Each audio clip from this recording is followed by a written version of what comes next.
People tell you $10 can't buy anything of value anymore. Maybe a fast food meal or a couple of gallons of gas. But for my older brother Sam and me, a crumpled, tear-stained $10 bill bought our survival. It bought a collapsing, rusted World War II Quonset hut, sinking into the mud of a forgotten Oregon scrapyard. We were 15 and 17, bruised, freezing, and legally homeless after being thrown out into a November storm by a man who was supposed to protect us. We didn't know it then, but stepping through those rusted steel doors wouldn't just keep us alive, it would unearth a secret that would permanently rewrite our family's history. The night our childhood ended was November 12th, 2004. The Oregon rain wasn't just falling, it was driving sideways, stinging like gravel against the siding of our suburban split-level home.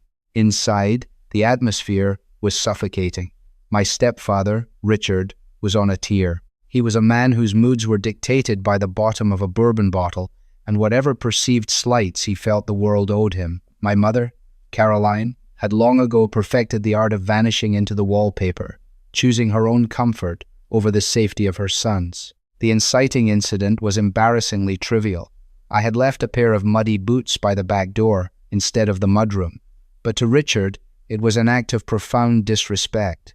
The screaming started in the kitchen, escalating until the sound of shattering glass, my mother's favorite ceramic bowl, echoed through the house. I was 15, skinny, and terrified. My brother, Sam, was 17. He had always been the shield between me and Richard's rage. When Richard lunged at me, his face flushed a violent, ugly purple. Sam stepped in. He didn't just step in, he pushed Richard back, hard. The silence that followed was heavier than the storm outside. "Get out," Richard snarled, his voice dropping to a dangerous whisper. He turned to my mother, who stood frozen by the sink. "Tell them to get out, Caroline." She didn't look at us. She just stared at the broken ceramic on the floor. "Just go, boys. Just for tonight. Let him cool off." But it wasn't just for tonight. Richard followed us to our shared bedroom, throwing our clothes, school books, and whatever else he could grab down the stairs. "You're done here, both of you. Don't you ever set foot on my property again." 10 minutes later, the deadbolt snapped shut behind us. We stood on the driveway in the freezing rain, holding 2 garbage bags of belongings. I had a heavy winter coat. Sam only had his denim jacket because he'd used his coat to wrap up our shared electronics, a portable CD player, and a few batteries. We walked for 4 miles along Highway 99, the headlights of passing trucks illuminating the sheets of rain. We didn't speak. The shock was a physical weight pressing the air out of my lungs. We spent that first night huddled behind the dumpsters of a closed-down diner called the Rusty Spoon, sharing body heat, terrified that the police would find us and throw us into the foster system, separating us forever. "I've got this, Toby," Sam whispered into the dark, his teeth chattering uncontrollably. "I promise you, I've got a plan." Sam didn't have a plan, but he had a memory. The next morning, shivering and soaked to the bone, Sam led me toward the industrial outskirts of town, where the suburban sprawl bled into dilapidated warehouses and overgrown lots. We ended up at Henderson's Salvage, a sprawling, toxic junkyard owned by Silas Henderson, a notoriously mean septuagenarian who hated kids, trespassers, and the government in equal measure. On the far edge of Silas's property, sinking into a marshy ravine, sat an abandoned World War II Quonset hut. It was a semicircular structure of corrugated galvanized steel, choked by blackberry brambles and stained with decades of rust. It looked like a rotting metal ribcage. We found Silas in his trailer, smoking a hand-rolled cigarette and watching a tiny CRT television. Sam walked right up to his screen door. "Mr. Henderson," Sam said, his voice remarkably steady for a kid who was vibrating with cold. "That old metal hut on the edge of the ravine. You don't use it. It's sinking." Silas narrowed his eyes, stepping out onto his porch. "What's it to you, stray?" "We need a place to stay," Sam said, laying his pride completely on the line. "Just until I turn 18 in 6 months. We won't bother you. We'll keep the weeds down on that side of the lot, and I want to buy it from you." Silas let out a harsh, barking laugh. that dissolved into a smoker's cough. Buy it? Boy, the county's been threatening to fine me for that eyesore for 5 years. It's full of rats and asbestos. You want to live in it? You're crazy. Sell it to me, Sam insisted. He reached into his soaking wet jeans and pulled out a single, crumpled $10 bill. It was the entirety of our net worth, earned from Sam sweeping floors at a local barber shop. $10. You can write up a receipt right now. You won't be liable for it, and the county won't fine you if it's legally my structure on a leased patch. Silas looked at the $10 bill, then at me, shivering uncontrollably in the background. A strange, unreadable expression crossed the old man's face. He didn't care about us, but he loved a loophole to use against the county. He snatched the bill. $10. The structure is yours, but you stay off my main lot. You don't steal my scrap. And if you freeze to death out there, I'm tossing your bodies in the compactor before the cops show up. He scrawled a crude bill of sale on the back of a greasy diner napkin. Sold. 1 scrap Quonset structure to Sam Miller for $10. As is. Sam folded the napkin like it was the Declaration of Independence. We had a home. Having a home on paper and having a habitable shelter are two entirely different universes. When we finally hacked our way through the dense wall of blackberry thorns and forced open the rusted, groaning steel door of the Quonset, the smell hit us first. It was a potent, gag-inducing cocktail of wet decay, animal feces, and oxidized iron. The interior was massive, about 20 feet wide and 40 feet long, but it felt like a tomb. The curved steel walls were pockmarked with holes where rust had eaten entirely through, letting in beams of gray daylight and a steady drip of rainwater. The floor was a treacherous mix of cracked concrete and deep mud puddles. In the far corner, a family of raccoons hissed at us before scrambling up the curved wall and escaping through a gap in the roof. I dropped my garbage bag of clothes and sat on an overturned, rotting wooden crate. I put my head in my hands and, for the first time since Richard kicked us out, I cried. It was a silent, heaving panic attack. "Toby, hey, look at me," Sam said, kneeling in the mud beside me. He grabbed my shoulders, his grip firm and grounding. "It's just metal and dirt. We can fix metal and dirt. What we can't fix is living with Richard. We are free, Toby. We answer to no one now." His optimism was a brute force weapon against my despair. We had exactly $0, no food, and night was falling. The temperature was projected to drop below freezing. Survival mode kicked in. Our first priority was plugging the massive holes. Sam and I spent the next 4 hours dumpster diving behind a nearby appliance store. We dragged back massive cardboard boxes that used to hold refrigerators, alongside discarded rolls of industrial shrink wrap and a half-empty tube of roofing sealant we found in a gutter. We used the cardboard to insulate the walls, pinning it up with rusted nails we pulled from the debris on the floor. We stretched the shrink wrap over the largest holes in the roof, gluing it down with the scavenged sealant. By nightfall, the wind was no longer howling through the hut. It was merely whispering, but it was still brutally cold. We huddled together in the center of the concrete floor, wearing every piece of clothing we owned, wrapped in the thin plastic we'd found. Hunger gnawed at my stomach like a physical creature. We survived the first week on a loaf of stale bread Sam swiped from a bird feeder in a nearby neighborhood, and jars of expired peanut butter he found tossed behind a grocery store. We washed up in the freezing waters of the creek at the bottom of the ravine. The fear of Child Protective Services was a constant, paranoid shadow. We knew if we missed school, truancy officers would come looking. So, incredibly, we kept going. We would hike out of the scrapyard at 6 a.m., use the school locker room to shower with soap we stole from the janitor's closet, and wash our clothes in the sinks, drying them under the hand dryers. To the teachers at Oak Haven High, we were just quiet kids. Nobody knew that at 3:30 p.m., we returned to a metal tin can in a toxic swamp. It was during the third week, when desperation was reaching a breaking point, that the Quonset hut offered up its first real secret. The winter storms were getting worse, and water was pooling dangerously on the left side of the hut. Sam realized the drainage ditch outside was blocked, causing water to seep under the foundation.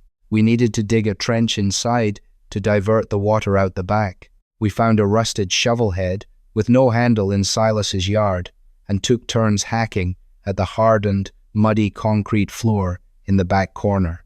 "I hit something," Sam said, wiping sweat and dirt from his forehead. The shovel scraped against something metallic that didn't sound like concrete rebar. "Probably just more junk," I muttered, my hands blistered and bleeding. "No, it's hollow," Sam said, dropping to his knees. He began tearing at the compacted dirt with his bare hands. A few inches down, he uncovered the edge of a heavy, brass-hinged lid. It was a sunken floor safe, heavily corroded, likely installed by whoever used the Quonset decades ago, long before it became Silas Henderson's property. My heart hammered in my throat. We found a heavy rock, and Sam used it to smash the rotting lock. It took 20 minutes of brutal pounding, echoing loudly in the hollow metal tube of our home, before the latch gave way. We pried the heavy lid open. Inside, wrapped in thick, oil-soaked canvas, wasn't cash or gold. It was heavy. Sam pulled the bundles out, his eyes wide. "Copper?" he breathed. It was spool after spool of thick, military-grade copper wiring, impeccably preserved in the oilcloth, along with a collection of antique, high-quality brass plumbing fixtures. In the modern scrap market, high-grade, unoxidized copper was incredibly valuable. The next morning, we dragged a stolen shopping cart, loaded with the heavy canvas bundles, to the far side of town, avoiding Silas's yard so he wouldn't demand a cut. We took it to Crazy Pete, an independent scrapper who didn't ask questions about where two teenage boys got pristine mid-century copper. Pete weighed the haul. He looked at us, spit a stream of tobacco juice into a cup, and counted out crisp bills. $480. To us, it was a king's ransom. It was the difference between life and death. We walked straight to a hardware store. We bought 2 heavy-duty 0-degree sleeping bags, a kerosene heater, fuel, a battery-powered lantern, and real tools.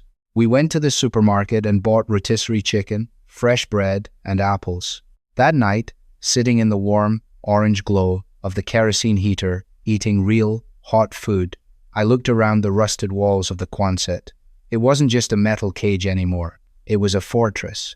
The copper gave us a fighting chance.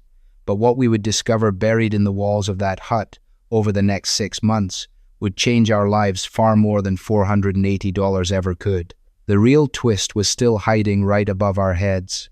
Winter in the Pacific Northwest doesn't end. It just slowly suffocates you with dampness until spring finally breaks through. By late January 2005, the $480 we had made from the copper wire was running dangerously low. We had managed to insulate the living area, and the kerosene heater kept the frostbite at bay, but we were still 2 kids living in a rusted tin can in a junkyard. Our survival routine had become militaristic. Wake at 5:30 a.m., hike to Oak Haven High, shower, attend classes, scavenge for discarded building materials or odd jobs in the afternoon, and return to the Quonset hut before Silas Henderson locked the main gates at dusk. The turning point came during a freak 3-day ice storm. School was cancelled, trapping Sam and me inside the hut. With nothing else to do, Sam decided we needed to address the sagging corrugated panels at the far back of the structure. The metal was heavily oxidized, and a steady drip of freezing water was threatening our small stockpile of dry firewood. "We need to pull this back panel off and see how bad the structural ribs are rusted," Sam said, shining our battery-powered lantern at the curved wall. Armed with a scavenged crowbar and a rusted claw hammer, we started prying the heavy steel panels away from the frame.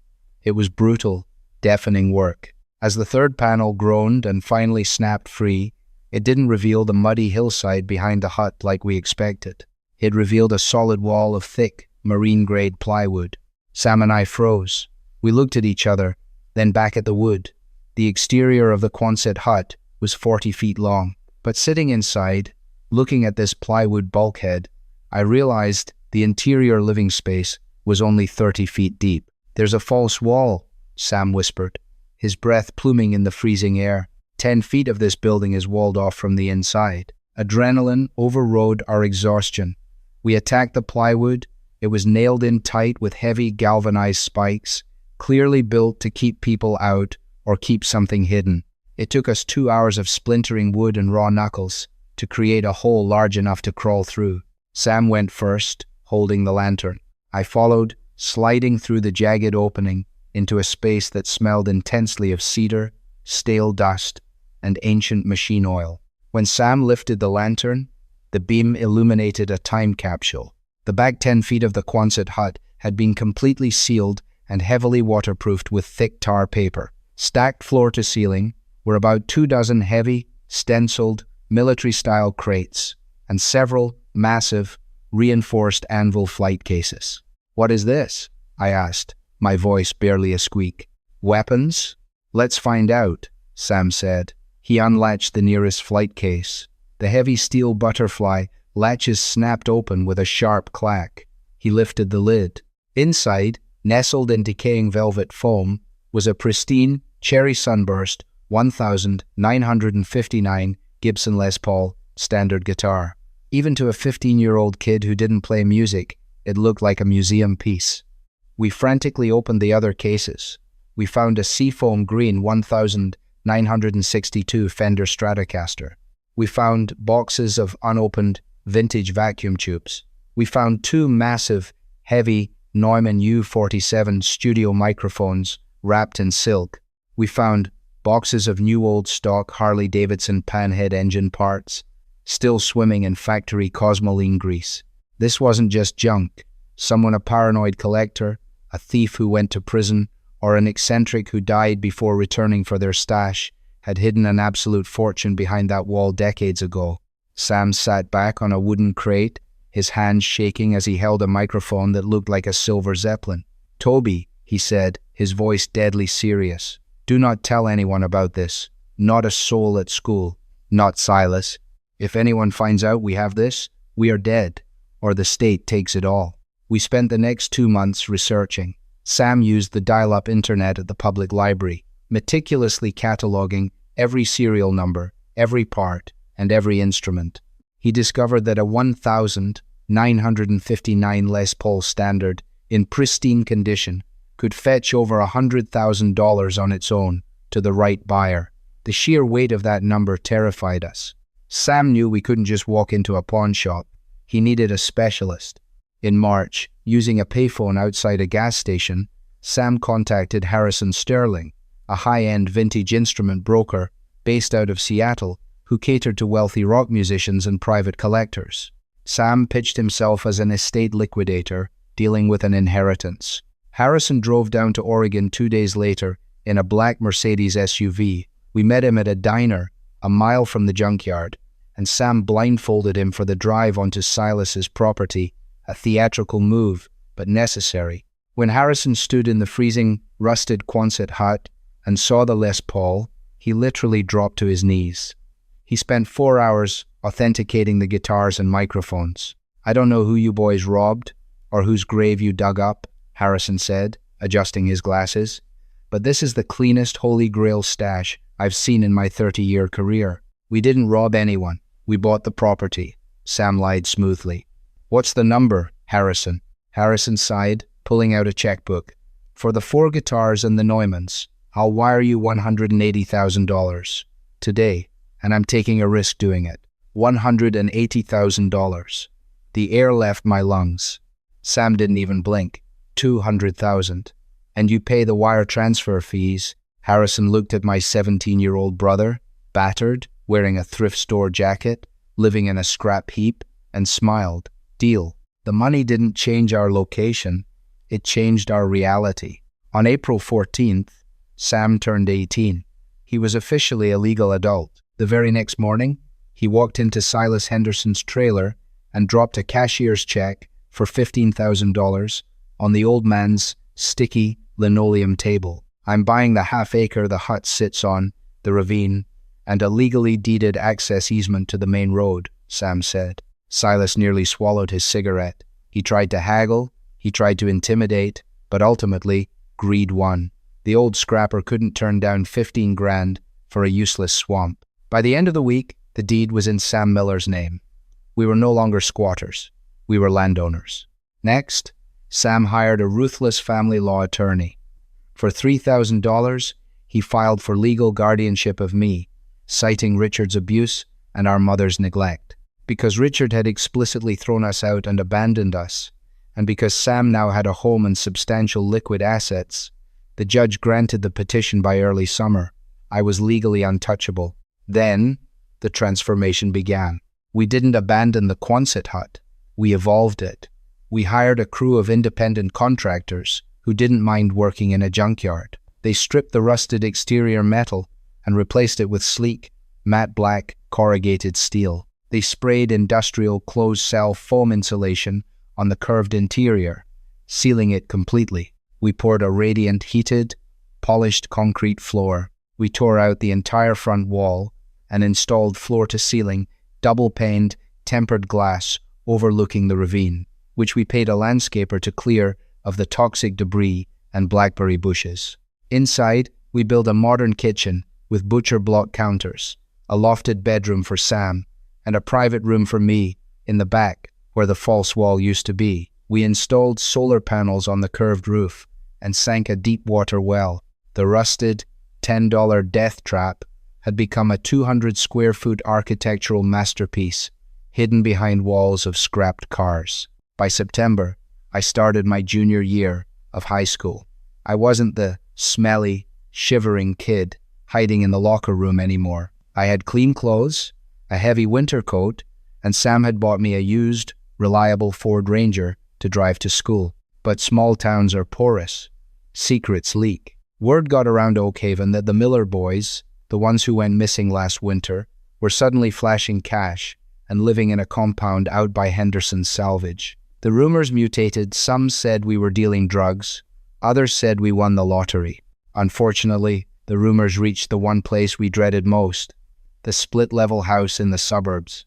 It was a Tuesday evening in late October. The first rains of the season had returned. I was sitting at our new kitchen island, doing geometry homework under the warm glow of pendant lights, while Sam was cooking steaks on the stove. The proximity alarm we had installed on our driveway chimed. Through the massive glass front wall, headlights pierced the rain. A familiar, dented silver pickup truck skidded to a halt on the gravel.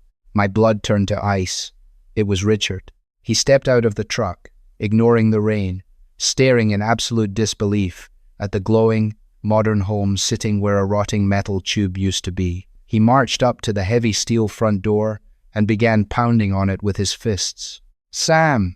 Toby! Open this damn door!" Richard bellowed, his voice distorted by the thick glass. But the rage was unmistakable. Sam calmly turned off the stove. He wiped his hands on a towel, walked to the front door, and flipped the deadbolt. He stepped out onto the covered porch, pulling the door shut behind him to keep Richard out of our home. I stood paralyzed behind the glass, watching. "What do you want, Richard?" Sam asked, his voice deadpan.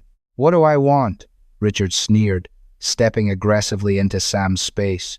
He reeked of cheap beer and desperation. "I want to know where the hell you two thieves got the money for all this. You're living like kings out here while your mother is crying herself to sleep." "She knows where we are," Sam said coldly. "She hasn't called once." "You're a minor? Toby's a minor," Richard yelled, pointing a thick finger at Sam's chest.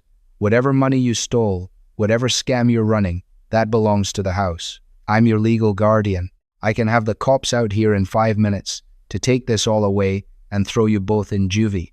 Sam didn't flinch. He didn't raise his voice. He just looked at the man who had terrified us for a decade, and in that moment, Richard looked incredibly small. "I'm 18, Richard. Have been for 6 months, Sam said, "and I have court-ordered full legal guardianship of Toby. A judge signed it in July. You have 0 legal rights to him, to me, or to this property. The deed is in my name." Richard's face flushed purple, his eyes darting frantically from Sam to the luxury of the house behind the glass. "You think you're so smart? You think you can just cut us out? I'll sue you. I'll tell the county this structure isn't permitted." Suddenly, the unmistakable, metallic tchotchke of a pump-action shotgun echoed over the sound of the rain. Out of the darkness, from the direction of the junkyard perimeter, stepped Silas Henderson. He was holding a rusted but very functional Remington 870, aimed loosely at the muddy ground near Richard's boots. "You're trespassing on private property, neighbor," Silas rasped, coughing out a cloud of cigarette smoke. "The boy owns that patch, but you gotta cross my yard to get to it, and I don't like visitors who yell." Richard froze, his bravado evaporating instantly in the face of an armed, unpredictable junkyard owner. He backed away slowly, his hands raised in a placating gesture. "This isn't over, Sam," Richard spat, retreating to his truck. "You owe us." He peeled out in the mud, his tail lights vanishing into the storm. Sam walked back inside and locked the deadbolt. He looked at me, his jaw tight. We had won the battle, but Richard's visit shattered the illusion of our perfect safety. The outside world knew we had something of immense value, and the scent of money always attracts predators. The real fight, to keep our sanctuary, had just begun. Richard's visit wasn't just a drunken outburst, it was a declaration of war. He realized he couldn't intimidate Sam physically anymore, nor could he use his legal status as a stepfather. So he resorted to the weapon of the petty and vindictive, bureaucracy. 2 weeks after the incident in the rain, a white Ford Explorer with a county seal on the door rolled down our freshly laid gravel driveway. Out stepped Gregory Barnes, a senior code enforcement officer for the county. He was a man whose entire personality seemed starched and ironed, carrying a clipboard like a shield. I received an anonymous tip about an unpermitted residential structure, illegal utility hookups, and zoning violations on an industrial-zoned parcel, Barnes said, not even bothering to introduce himself as Sam and I walked out onto the porch. He eyed the sleek, black metal and glass facade with deep suspicion. "This is Henderson's salvage. You can't just build a luxury cabin in a scrapyard, son." Sam didn't panic. He just nodded, walked back inside, and emerged a minute later with a thick, leather-bound binder. "Good morning, Mr. Barnes," Sam said politely, handing over the binder. "Tab 1 is the deed to this half-acre, legally subdivided from the main commercial parcel by a surveyor 3 months ago.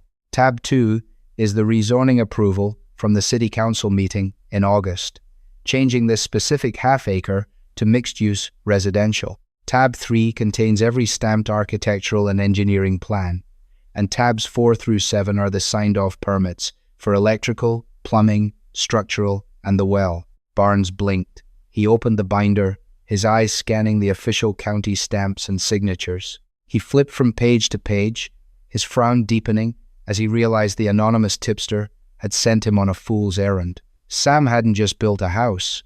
He had weaponized the local building code to make our sanctuary bulletproof. "The septic?" Barnes asked, grasping at straws. "State-of-the-art aerobic treatment system. Signed off by the Department of Environmental Quality last month." "Page 42, Sam replied smoothly.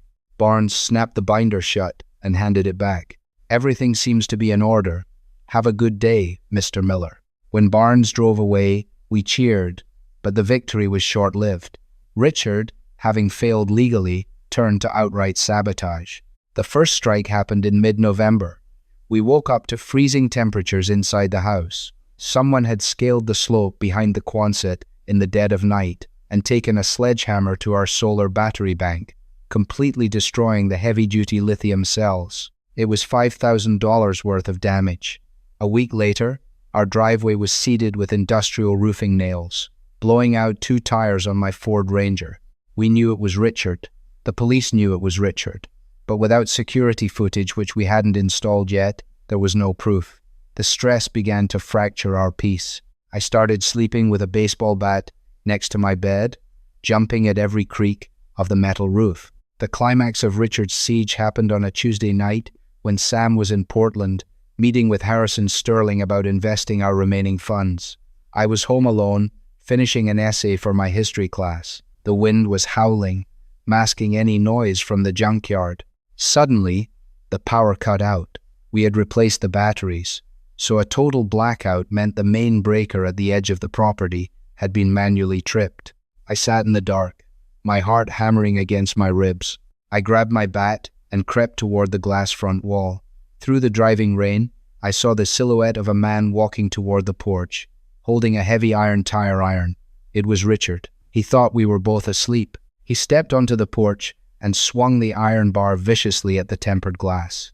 The glass didn't shatter, it was industrial grade, but the sound was like a gunshot. He swung again, screaming obscenities, spider-webbing the outer pane. I backed away, terrified, pulling out my cell phone to dial 911. But before the operator could even answer, a blinding beam of light cut through the darkness. It was a pair of headlights, mounted to a massive, rusted, front-end loader. Silas Henderson was driving his heaviest piece of junkyard machinery straight toward our house. He dropped the heavy steel bucket, scraping it loudly against the gravel. Richard froze, blinded by the halogen work lights. Silas didn't slow down. He drove the loader right up to the edge of our porch, pinning Richard against the exterior wall of the house. Silas killed the engine and stepped out of the cab, racked the slide of his shotgun. "I told you I don't like visitors who yell, 'Richard,'" Silas said, his voice cutting through the storm. "Now drop the iron, put your hands on the glass, and wait for the sheriff. Because if you twitch, I'm going to tell the cops you tried to steal my catalytic converters, and I had to defend my livelihood." Richard dropped the tire iron. He was sobbing by the time the police arrived 10 minutes later. With Silas as a witness to the attempted break-in and property damage, Richard was arrested and charged with felony vandalism, trespassing, and attempted burglary. He was denied bail due to his previous domestic violence records. The nightmare with our stepfather was finally over, but the junkyard wasn't done revealing its secrets. Spring of 2006 didn't just thaw the frozen ground of the Pacific Northwest. It thawed the permanent, icy knot of anxiety that had lived inside my chest for as long as I could remember. With Richard sitting in a county jail cell awaiting trial, and a permanent, ironclad restraining order filed with the state, a profound and unfamiliar sense of peace settled over our metal sanctuary. We were safe. The remaining money from Harrison Sterling's purchase of the vintage guitars was securely invested, generating enough of a modest return that Sam and I could actually breathe. We decided it was time to heal the land around us. The treacherous, muddy ravine that dropped off right behind our glass-fronted house was a chaotic tangle of rusted car frames, toxic runoff, and invasive blackberry brambles. Sam wanted to excavate the slope, pour a massive, engineered concrete retaining wall, and create a terraced garden that would anchor the soil and finally make the property look like a home rather than an industrial accident. In early May, we hired a local independent excavator named Dave. Dave was a man of few words, powered entirely by black coffee and a battered yellow mini backhoe that sputtered diesel fumes into the crisp spring air. For 2 days, the work was routine, pulling up twisted rebar, buried tires, and decades of compacted clay. But on the afternoon of the third day, as Dave was digging deep into the hillside directly beneath where the Quonset hut's false wall used to sit, the teeth of the backhoe hit something that stopped the machine dead. It wasn't a dull thud of a boulder. It was a horrific, resonant, metallic screech that echoed off the trees and sent a vibration straight up through the soles of my boots. "Hold up! Kill it!" Dave yelled, throwing the backhoe into neutral and killing the engine. The sudden silence was ringing. Dave hopped out of the cab, wiping grease off his hands onto his jeans. I hit a buried main line or something. Steel. And it's thick. Sam and I grabbed heavy steel spades and slid down the muddy, 15-foot embankment into the freshly dug trench. We furiously cleared the wet, heavy clay away from the backhoe bucket. Dave was wrong.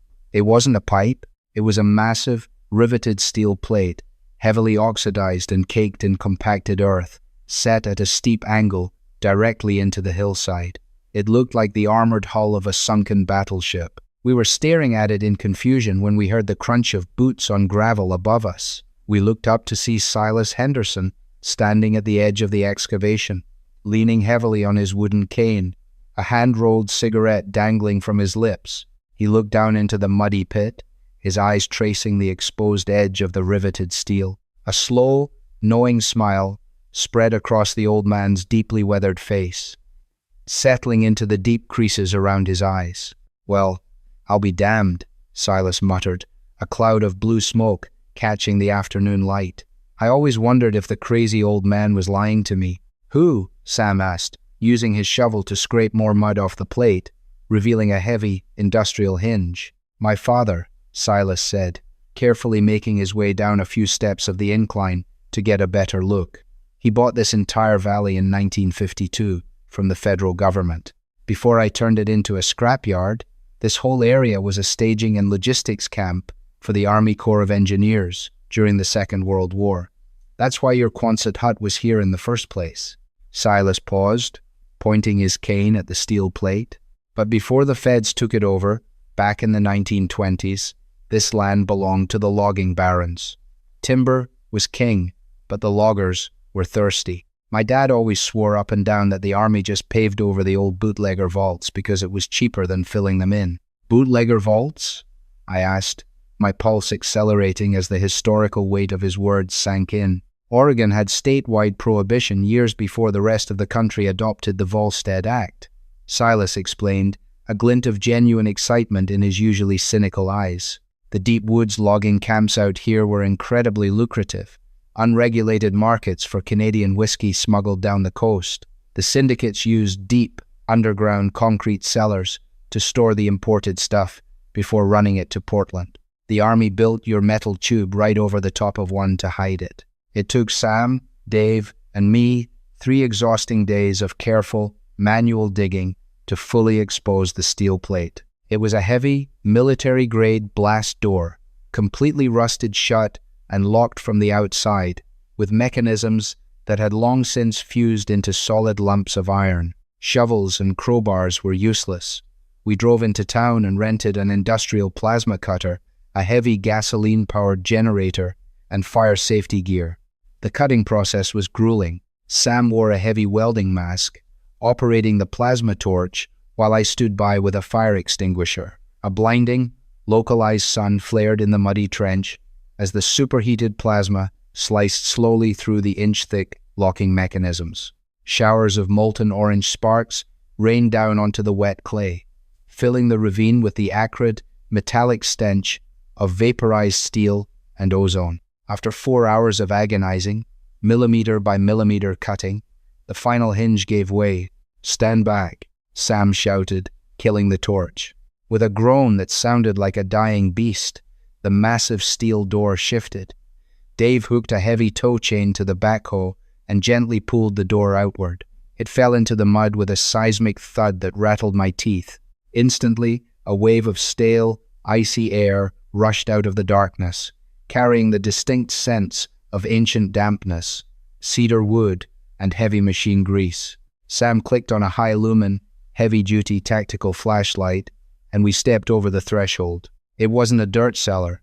It was a hyper-reinforced concrete bunker, roughly the size of a spacious 2-car garage, miraculously preserved directly beneath the water table. The walls were lined with heavy, floor-to-ceiling wooden racks. Most of the racks were completely empty, save for the rotting, dissolved remnants of burlap sacks and a few shattered glass bottles, the ghosts of the Canadian whiskey trade. But as Sam swept the beam of the flashlight toward the far, deepest corner of the vault, the light caught something else. Elevated on a specially poured concrete plinth, designed specifically to keep them elevated above any potential floor moisture, sat 4 massive, bulky shapes, each painstakingly draped in thick, military-grade oilcloth. The air in the bunker felt suddenly very thin. Sam handed me the flashlight and walked slowly toward the plinth. He reached out, grabbing the corner of the heavy, stiff canvas on the first shape, and pulled it away. A thick cloud of dust plumed into the beam of the flashlight. Beneath the dust, gleaming through a thick, protective layer of amber-colored factory, cosmoline grease, was a motorcycle. It wasn't a rusted relic. It was a breathtaking piece of machinery, boasting a nickel-plated teardrop gas tank, deep crimson accents, and a massive, polished V-twin engine. Even buried in protective grease, it looked like a piece of high art sculpture. "My God," Sam whispered, his voice echoing off the concrete walls. I didn't know the first thing about vintage vehicles, but as I stepped closer, I could clearly read the elegant, sweeping, hand-painted script on the side of the tank, Bruff Superior. Frantically, we pulled the heavy canvas tarps off the other 3 shapes. Next to the first motorcycle was an identical second, and a third, and a fourth, all perfectly preserved, untouched by the ravages of time or the damp earth above them. 2 weeks later, we flew Dr. Elias Corrington, a preeminent antique automotive historian and appraiser, out from a university in Portland. He was a stoic, academic man, but when he stepped into the subterranean vault and laid eyes on the elevated plinth, his knees actually buckled. He spent an entire 12-hour day in the bunker, trembling with sheer, unadulterated excitement, snapping hundreds of photographs and documenting every single chassis serial number. "Boys, Doctor," Corrington said that evening, sitting at our kitchen island, his hands still shaking as he held a glass of water. "These are 1,928 Bruff Superior SS 100S. They were known globally as the Rolls-Royce of motorcycles. T.E. Lawrence of Arabia, himself, famously owned several. They were custom-built, bespoke machines for the ultra-wealthy. To find 4 of them, with essentially 0 mileage, perfectly preserved in a climate-controlled underground vault.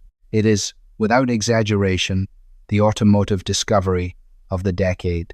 The bootleggers hadn't just hoarded illegal liquor.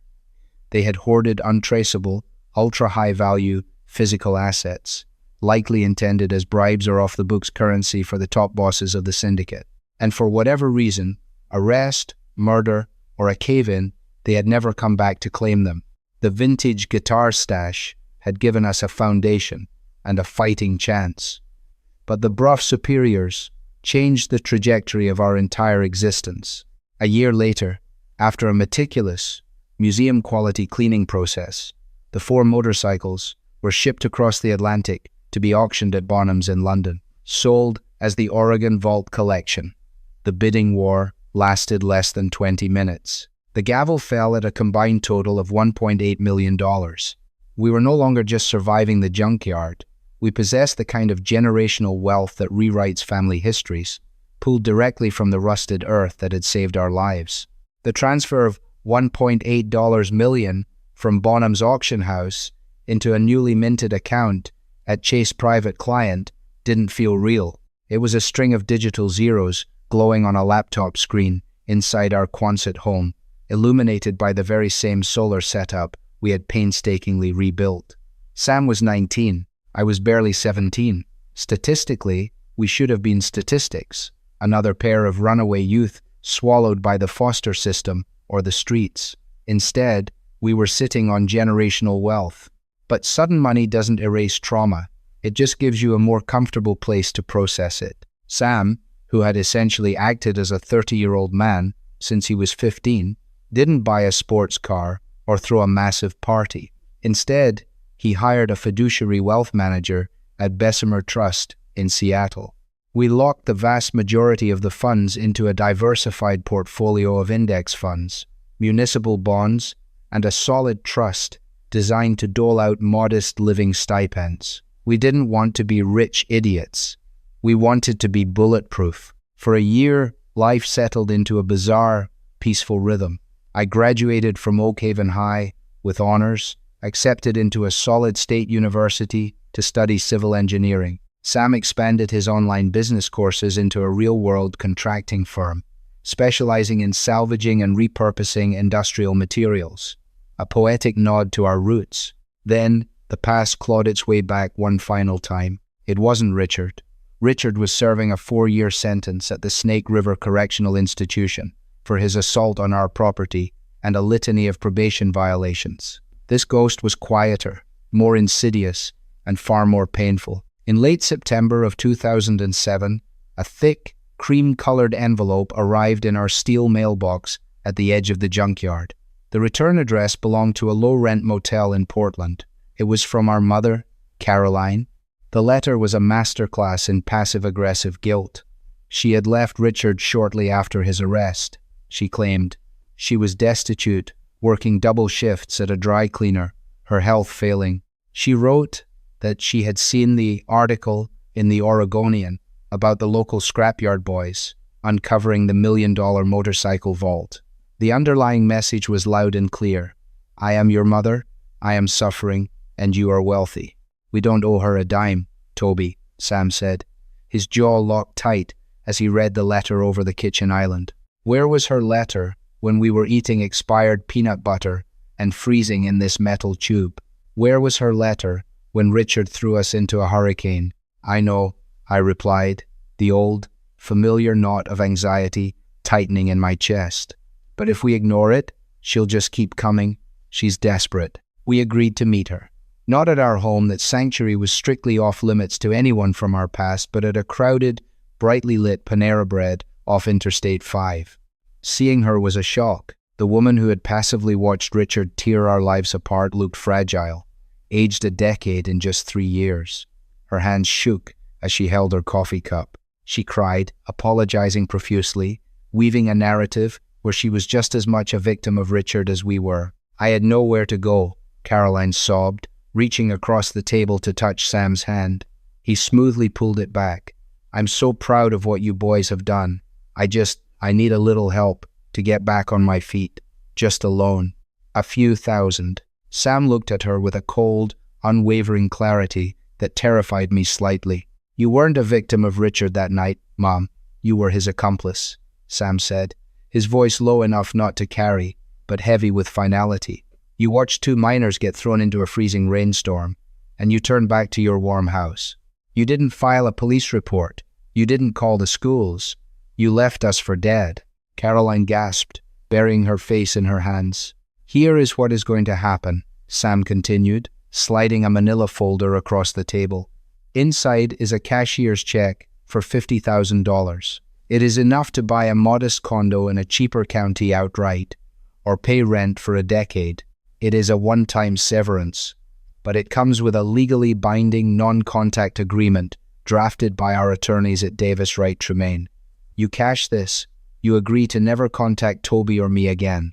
If you violate it, we will sue you for the principal amount plus damages. We are not your retirement plan, and we are not your family anymore. She looked at the check, the number temporarily suspending her tears. Greed, or perhaps pure survival instinct, flashed in her eyes.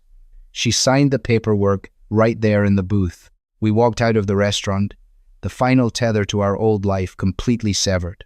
I felt a strange, hollow grief, but underneath it, an undeniable, soaring sense of freedom. The final twist of our story belonged to the man who had reluctantly given us our start.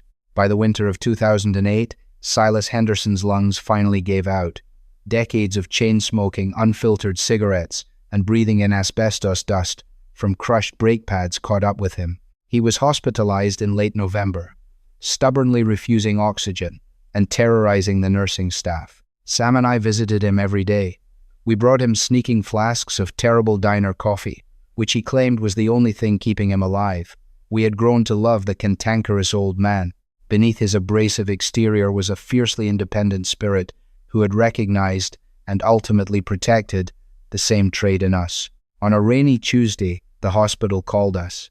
Silas had passed away in his sleep. We paid for his funeral, a quiet affair attended only by us, a few old scrappers, and the county code enforcement officer, Barnes, who surprisingly showed up to pay his respects. A week later, we were called into the office of a local probate attorney. Silas had no wife, no children, and despised the government too much to let his land fall to the state.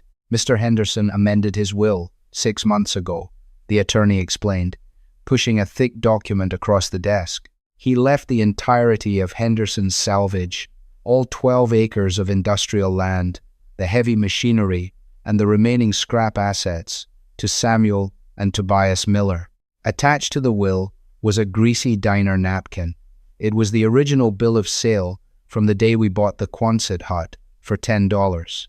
On the back, Silas had scrawled a new message in shaky handwriting. Don't let the county rezone it for strip malls. Make it mean something, Silas. And so, we did. Over the next 5 years, Sam and I used a significant portion of our trust to systematically clean the 12-acre junkyard.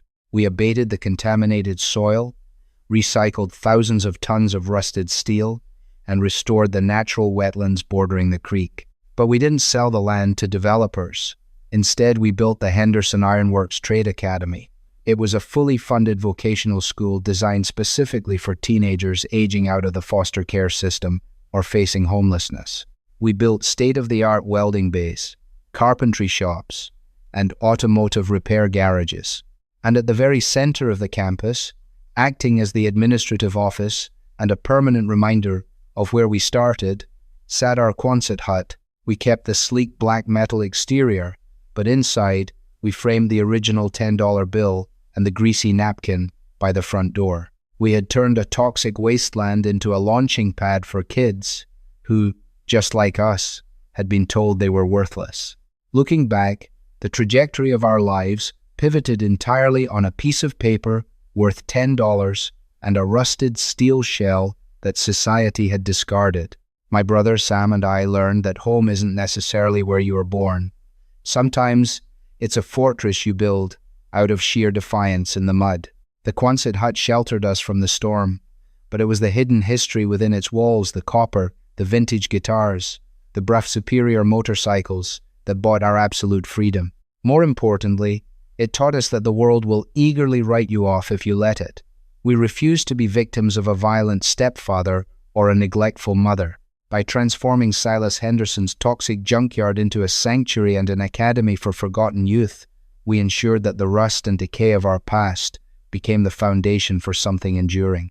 We proved that true value isn't found in what something is, but in what you are willing to make it.